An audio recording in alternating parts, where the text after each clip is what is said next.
မင်္ဂလာပါခင်ဗျာကျွန်တော် YouTube channel မှာကြိုဆိုလိုက်ပါတယ်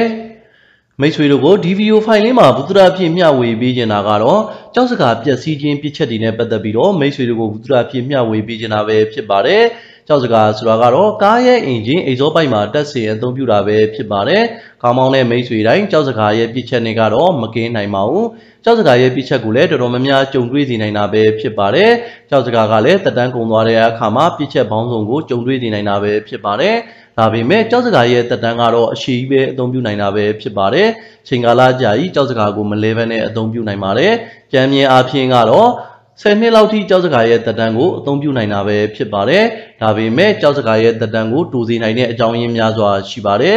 ။မိတ်ဆွေတို့ကိုဒီဗီဒီယိုဖိုင်လေးမှာကတော့ကြောက်စကားပျက်စီးစေနိုင်တဲ့အကြောင်းရင်းနဲ့ပတ်သက်ပြီးတော့မိတ်ဆွေတို့ကိုဘုသူတာဖြစ်မျှဝေပေးကြပါတယ်။ပထမအဆုံးအနေနဲ့ကြောက်စကားရဲ့ဖွဲ့စည်းတည်ဆောက်ထားတဲ့ပုံစံလေးကိုဘုသူတာဖြစ်မျှဝေပေးကြပါတယ်။ဒါကတော့ကားရဲ့အင်ဂျင်မှာတက်ဆင်အသုံးပြုထားတဲ့ကြောက်စကားပဲဖြစ်ပါတယ်။အိတ်ဇောပိုင်လိုင်းမှာတက်ဆင်အသုံးပြုထားပြီးတော့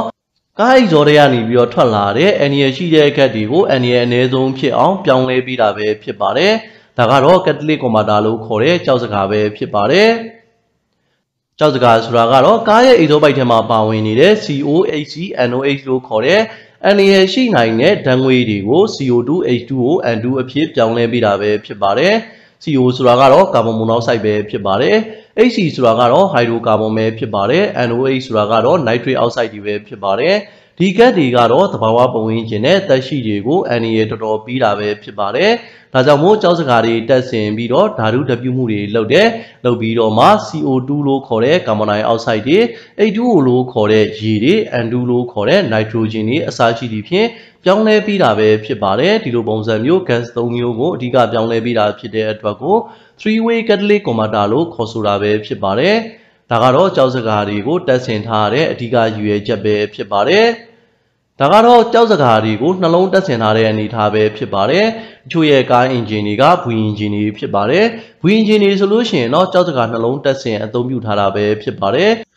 ်ဒါကတော့ကြောက်စကားအသစ်နဲ့ကြောက်စကားကိုအသုံးပြုပြီးသားအနေအထားပဲဖြစ်ပါတယ်ကြောက်စကားအသစ်အနေထားကတော့ဒီလိုပုံစံဖြစ်ပြီးတော့ကြောက်စကားအသုံးပြုပြီးသားအနေထားကတော့ဒီလိုပုံစံပဲဖြစ်ပါတယ်ကြောက်စကားရဲ့အတွင်းထဲမှာဆိုရင် platinum, palladium နဲ့ rhodium တွေဆိုပြီးတော့တန်ဖိုးကြီးတဲ့ပစ္စည်းတွေနဲ့ဖွဲ့စည်းတည်ဆောက်ထားတာပဲဖြစ်ပါတယ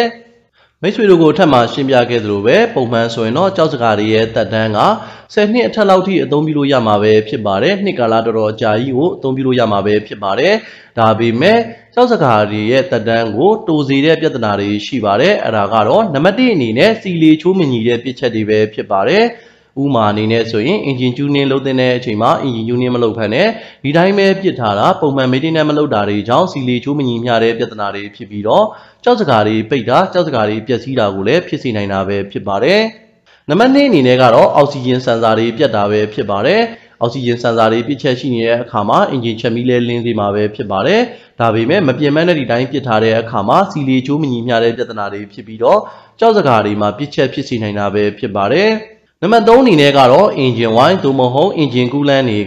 ကကြောက်စကားတွေကိုဝင်စီတာပဲဖြစ်ပါတယ်ဥမာအနေနဲ့အင်ဂျင်ဝိုင်းစီးတွေမလုံတာဒါမှမဟုတ်ရင်တာဘိုးချာချာတွေအင်ဂျင်ဝိုင်းကြော်တာဒါမှမဟုတ်ရင်အင်ဂျင်ကူးလန်းကအကြောင်းမျိုးကြောင့်အင်ဂျင်ရဲ့မီးလောင်ကန်တွေကိုဝင်တာအဲ့လိုပုံစံမျိုးနဲ့ကြောက်စကားအထိကိုအင်ဂျင်ဝိုင်းတွေဒါမှမဟုတ်ရင်အင်ဂျင်ကူးလန်းတွေရောက်ပြီးတော့ကြောက်စကားတွေကိုလည်းတက်တန်းတူစီနိုင်တာပဲဖြစ်ပါတယ်နံပါတ်4အနေနဲ့ကတော့အင်ဂျင်တိုင်ပင်လွဲတဲ့ပြစ်ချက်တွေကလည်းကြောက်စကားတွေရဲ့တက်တန်းကိုတူစီနိုင်တာပဲဖြစ်ပါတယ်နံပါတ်5အနေနဲ့ကတော့ဓာတ်ဆီအင်ဂျင်တွေမှာပလက်တွေပလက်ကွိုင်တွေပြစ်ချက်ရှိတာဒါမှမဟုတ်ရင်ပလက်ကျိုးတွေပြစ်ချက်ရှိတာကြောင့်လည်းကြောက်စကားတွေရဲ့တက်တန်းကိုတူစီနိုင်တာပဲဖြစ်ပါတယ်နံပါတ်6အနေနဲ့ကတော့ခီးတို့မောင်းနှင်တာကြောင့်လည်းကြောက်စကားတွေရဲ့တက်တန်းကိုတူစီနိုင်တာပဲဖြစ်ပါတယ်ခီးတို့တွေမောင်းနှင်တဲ့အခါမှာလောင်စာတွေကလည်းကောင်းကောင်းမလောင်ကျွမ်းဘူးအင်ဂျင်ကလည်းသတ်မှတ်တဲ့အပူချိန်ကိုပုံမှန်မရောက်ရှိဘူးအဲဒီအခါမှာကြောက်စကားတွေရဲ့တက်တန်းကိုလည်းတူစီနိုင်ပြီးတော့ကြောက်စကားတွေကိုပျက်စီးစေနိုင်တာပဲဖြစ်ပါတယ်အထူးကကြောက်စကားတွေကိုပျက်စီးစေနိုင်တဲ့အကြောင်းရင်းကတော့စီလေချိုးမညီတာကြောင့်ဖြစ်ပါတယ်စီလေချိုးမညီတဲ့ပြစ်ချက်တွေကတော့အများကြီးပဲရှိပါတယ်ဒါကြောင့်မို့အင်ဂျင်ကိုပုံမှန် maintenance ပြုလုပ်ဖို့လိုအပ်တာပဲဖြစ်ပါတယ်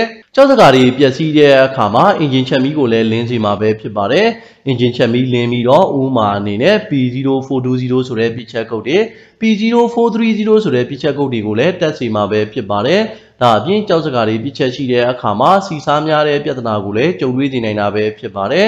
နံပါတ်3အနေနဲ့ကတော့ကြောက်စကားတွေပြစ်ချက်ရှိတဲ့အခါမှာအချိန်တင်မရတာလီဗာနင်းများတဲ့ပြဿနာကြုံတွေ့စေနိုင်တာပဲဖြစ်ပါတယ်ဒါကတော့ကြောက်စကားတွေပိတ်တဲ့အခါမှာအများဆုံးကြုံတွေ့နိုင်တဲ့ပြဿနာပဲဖြစ်ပါတယ်ကြောက်စကားတွေပိတ်တဲ့အခါမှာတော်တော်လေးအနေရရှိပါတယ်အခက်မသိရင်ကားမီးလောင်နိုင်တဲ့အဆင့်ကြီးဖြစ်နိုင်ပါတယ်ဒါကြောင့်မို့တေချာ view site စီကျင်တာပဲဖြစ်ပါတယ်နံပါတ်4အနေနဲ့ကတော့ကြောက်စကားတွေကအတွင်းထဲမှာကြည်မွသွားတဲ့အခါမှာအရင်နှိုးတဲ့အချိန်မှာစူညံတန်တွေကိုလည်းထွက်စေမှာပဲဖြစ်ပါတယ်နံပါတ်5အနေနဲ့ကတော့ကြောက်ပုံနှံလိုမျိုးအနံ့ဆူးဆူးတွေကိုလည်းရရှိစေနေတာပဲဖြစ်ပါတယ်အဓိကကတော့ sulfur နဲ့နေပဲဖြစ်ပါတယ်ကြောက်စကားကောင်းကောင်းလုံးမလုပ်တဲ့အခါမှာအတွင်းထဲကနေပြီးတော့ဒီလိုပုံစံမျိုးအနံ့တွေကိုလည်းထွက်ရှိစေနိုင်တာပဲဖြစ်ပါတယ်ချို့ကကြတော့ကြောက်စကားတွေပျက်စီးတဲ့အခါမှာဒါမှမဟုတ်ရင်ကြောက်စကားတွေကျွေမွသွားတဲ့အခါမှာကြောက်စကားတွေကိုခွဲထုတ်ကြတယ်လုံးဝအစ်စ်ကိုပြန်မတက်ကြဘူးဒါမှမဟုတ်ရင်အဟောင်းကိုပြန်ပြီးတော့မတက်ဆင်ကြဘူးကြောက်စကားနေရာမှာဟောင်းလောင်းပေါက်ကြီးထားပြီးတော့ဒီတိုင်းပဲတက်ဆင်အသုံးပြုကြတယ်ကြာလာတဲ့အခါမှာကြောက်စကားကိုဖြုတ်ပြီးတော့သုံးတာဖြစ်တဲ့အတွက်ကို engine ရဲ့ compression ကိုလည်းထိခိုက်စေတယ်ဒါအပြင် oxygen sensor တွေကိုလည်းပျက်စီးစေနိုင်တယ်ဒါအပြင်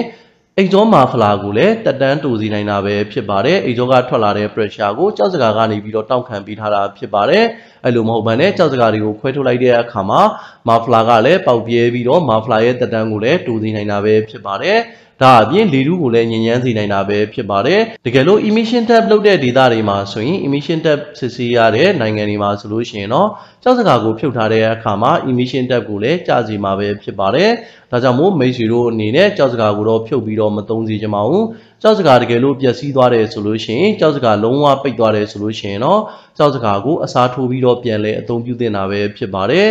မိတ်ဆွေတို့ကိုဒီဗီဒီယိုဖိုင်လေးမှာဘုဒ္ဓပြည့်မျှဝေပေးခဲ့တာကတော့ကြောက်စကားပျက်စီးခြင်းအဓိကအကြောင်းရင်းနဲ့ပတ်သက်ပြီးတော့မိတ်ဆွေတို့ကိုဘုဒ္ဓပြည့်မျှဝေပေးခဲ့တာပဲဖြစ်ပါတယ်ကျွန်တော်ရဲ့ဗီဒီယိုဖိုင်လေးကိုအဆုံးထိကြည့်ရှုပေးတဲ့အတွက်ကျေးဇူးအများကြီးတင်ပါတယ်ခင်ဗျာ